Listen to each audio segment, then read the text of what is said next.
আসসালামু আলাইকুম everyone, welcome back to Ishan's mom happiness channel. আজ আমি হেলেঞ্চা শাক বা সঞ্চে শাক বলে অনেকে, সেই শাক ভাজার রেসিপিটা শেয়ার করছি। এইভাবে এই শাকটা ভাজা করলে দারুণ টেস্ট হয়।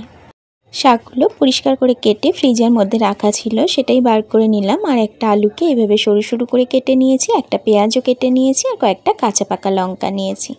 ওভেনের মধ্যে একটা কড়াই বসিয়ে দিয়েছি। কড়াইটা গরম হয়ে গেলে এখানে 2 টিস্পুন সরিষার তেল দিয়ে দিলাম। তেলটা গরম হয়ে গেলে আগে থেকে শাক, আলু, পেঁয়াজ, কাঁচা পাকা লঙ্কা একসাথে ধুয়ে রেখেছিলাম, সেটাকে দিয়ে দিলাম। খুব ভালোভাবে এটাকে আমি তেলের উপর নাড়াচাড়া করব। আর একদম হালকা মশলাতে এটা বানাবো। এর মধ্যে লবণ আর হলুদ ছাড়া আর কোনো গুঁড়ো মশলা আমি এখানে ইউজ করব না। এই শাকটা এইভাবে ভাজা করলে কিন্তু দারুণ টেস্ট হয়। আর শাক মানেই তো উপকার। এই শাকে প্রচুর গুণাগুণ আছে।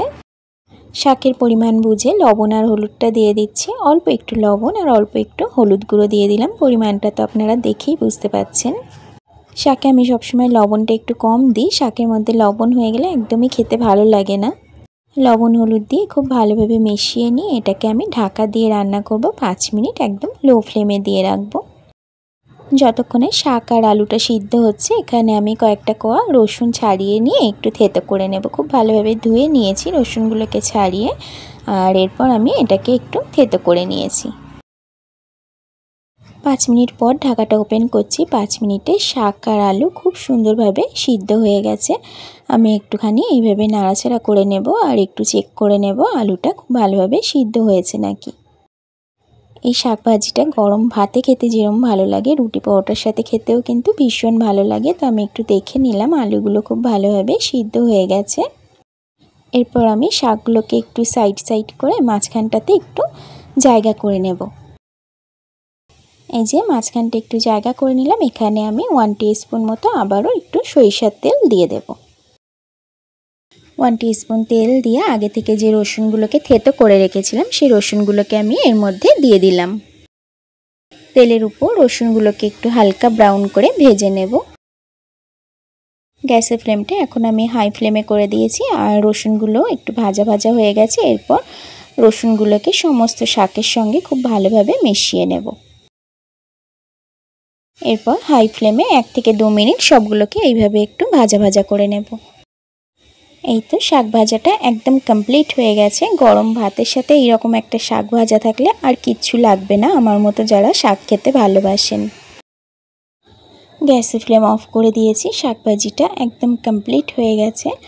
আপনাদের কাছে আজকের রেসিপি কেমন লাগলো অবশ্যই একটা কমেন্টের মাধ্যমে জানাতে পারেন। এটাকে আমি সুন্দর করে একটু সার্ভ করে নেব।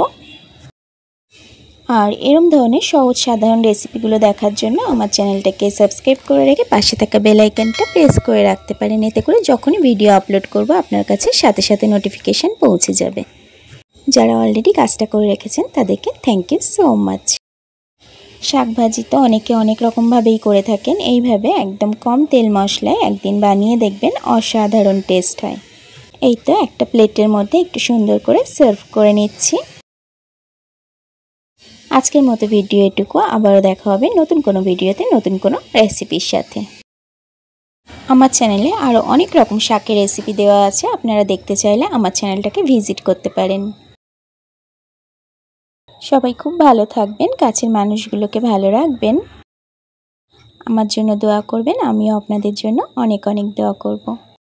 Thank you so much for watching my video. Allah bless all of you.